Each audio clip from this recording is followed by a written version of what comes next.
How you doing? Scotty Bear back with another video. This video about proposed bill SB75, a update that was sent out from Thurman Buck, the law office handling the case against DETR, and try to go over this. I did want to make a video about it because I am one of the claimants that have not been paid pretty much a year later, only able to reach one of their ridiculously bad call centers that they contracted to handle their case. Actually, my experience with Nevada during the pandemic is really what led me to, abandon Nevada in general. Really got a feeling for exactly how our elected officials really feel about the Nevada residents, and I'm really trying to restrain myself reading this stuff here, and I'm gonna try to go over it. Again, I'd like to emphasize that this information came from Thurman Buck. Without them, I'll be honest, I don't know where we would be at this point. Their work on this case, their appeal to the Nevada Supreme Court, it really has been amazing, and without them, I'm sure DETR would probably have their way with us for sure. But your elected state senators and assembly persons are back in session and considering proposed law that will affect you and your families. It's definitely affected me. Like I said, it's been a year. I have not actually reached let me take that back. I have received a phone call from their collection department where they're trying to collect monies from me without a hearing, and just basically, nullifying my appeals. And it's been nothing but a frustrating experience. Again, I'll try not to rant about, but stuff like this is very infuriating. Anyway, proposed legislation, a BDR bill draft request. There are currently a few bills making their way through the Nevada Legislature specific to DETR and unemployment. For example, legislators trying to ram through a bill by DETR. Of course, DETR has the time to draft these bills, but there are thousands still waiting for payments and dealing with the issues related to the shutdown over a year ago, about a year ago at this point. Even I got an email from one of my viewers, John. We kind of talk a little bit, and the guy is broke, and it's really a shame. And he sends me a email, still running on empty week to week here in Vegas. DETR shown in an email he received from DETR. He is scheduled for a telephone appeal hearing March 1st. From my understanding, this guy is just like me, waiting in the queue, trying to reach somebody here, what amounts to basically a year later. Definitely a ginormous failure. And I guess just like, Breeslow, they are completely willing to trample on any rights that you have mandated by the CARES Act, actually. So they look to propose their own, what amounts to probably Bill of Rights type situation here. But Senate Bill 75, SB75, must be amended or should not pass. You can use the following points in contacting your legislator. If you're I've contacted the Sisolak's office. I've contacted Buckley. Honestly, these people do not care to hear from you.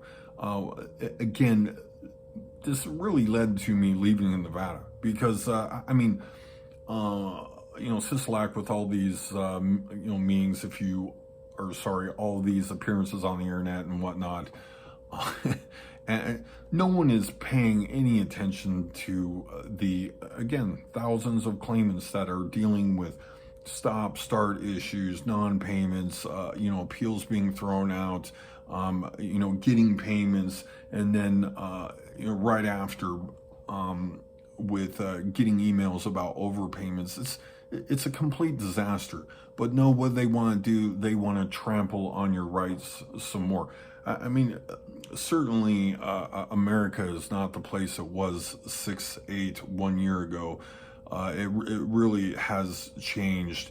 And I'm going to try to go over what Thurman Buck recommends as to the points that you should make. SB75 does not create a default pay if DETR fails to act in a reasonable amount of time. The CARES Act clearly outlines a mandate. DETR must contact you if it stops payments, within 30 days. Again, I apologize if I get some of these fine details wrong. There's a lot to go over here. Next point is SB75 does not include automatic forgiveness of innocent mistakes that federal law allows. Isn't that interesting? Why would they want to enforce mistakes on not just claimants' mistakes, but how about DETR's mistakes? I mean, clearly this is ridiculous, and this is not even. I mean, Nevada kicks in some money. I mean, recently the past stimulus package that had the $300 weekly payments. I think Nevada's got to kick in $100 on these a week for the claimants. So it's really not even their money. So it seems ridiculous that they would not want to, forgive monies that, I'm no legal expert, and I'm trying to navigate this nightmare. And, as Thurman Buck, added to their email that they're not representing, people in these matters. I feel like that might change if they will have some success at the Supreme Court, the Nevada Supreme Court, but it's difficult to say because clearly Nevada feels like they have their own agenda here as how they want to run their program. And if you're in Nevada, I strongly urge you to move to a friendlier place.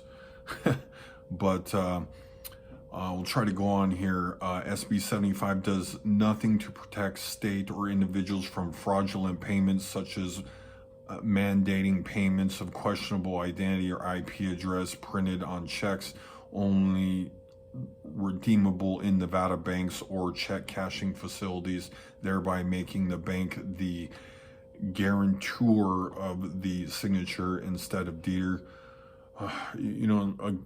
These are really upsetting things to even read. I'll be honest. Try to, go over my experience with them has been nothing short of a nightmare. I did have Leah on the phone before DETR tilted up their operation here with trying to distribute payments to freelancers, and gig workers and so on. And I decided to kind of hold on, right? Because it really made sense to maybe hold on, but it really makes me wish I would have just moved on, because here I am. Not only have I only been paid a few payments, now that they're trying, I have these overpayment notices where I've appealed, 7 times and had my appeals nullified and not even able to reach anybody. The information in the porthole is all wrong. Actually, even this last appeal, I showed them side by side their figures and the correct figures in the porthole, and their determinations have been all but ridiculous. I mean, it's mind blowing that this is what they have decided to do. Just kind of basically shaft Nevadans. Is really what it amounts to. But they go on to say, tell your legislator how DETR's actions has harmed you. If you're unaware, your legislator for Las Vegas would be Dina Titus. I apologize if I get some of this wrong or whatever. I'm not totally clear on some of this stuff, but there are some legislators and their districts, for specific areas and whatnot, and they give you a link. If you want to see this email for yourself, I will try to leave the links in the description from Thurman Buck's email to help anybody watching this get in touch with their the correct legislator for their district. They go on to say why DETR does not exercise the option to grant forgiveness waivers to innocent mistakes. Innocent mistakes. I mean, it's we got mistakes, we got failures, and we have dereliction from this, agency DETR. I mean, I can't even believe they're trying to stick this to Nevadans. Why DETR continues to make unconstitutional demands for repayment of funds not even received or without proper hearing. They're trying to collect from me. I mean, they called me on a 1 minute phone call, and I was so shocked. I was like, "Who is this?" Oh, and then literally they hung up on me, and that's why I recorded the calls to every single contact that I had with DETR, because no one would believe what I've dealt with. Next point, ask why DETR has not been required to adopt federal regulation on due process noted in 20 CFR Part 625. They definitely seem to be ignoring the federal mandate, and it's only been from the help of Judge Breeslow that they enforce the fact that they're completely all right with, as Breeslow like to put, that just trampled on your rights a little bit or stepped on your rights a little bit.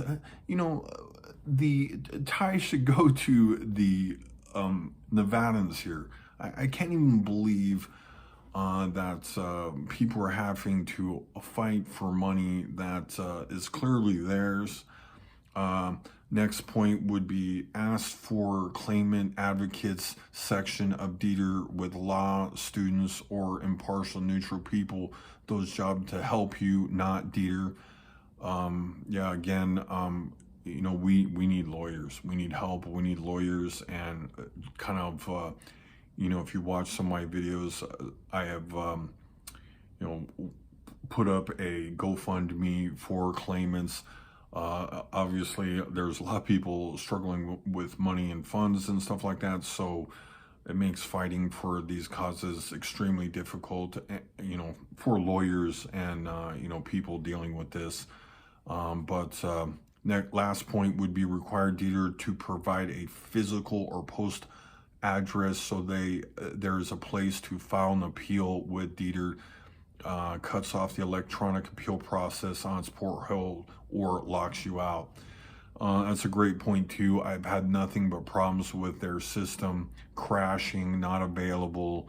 Haven't been locked out yet, but again, the fight continues.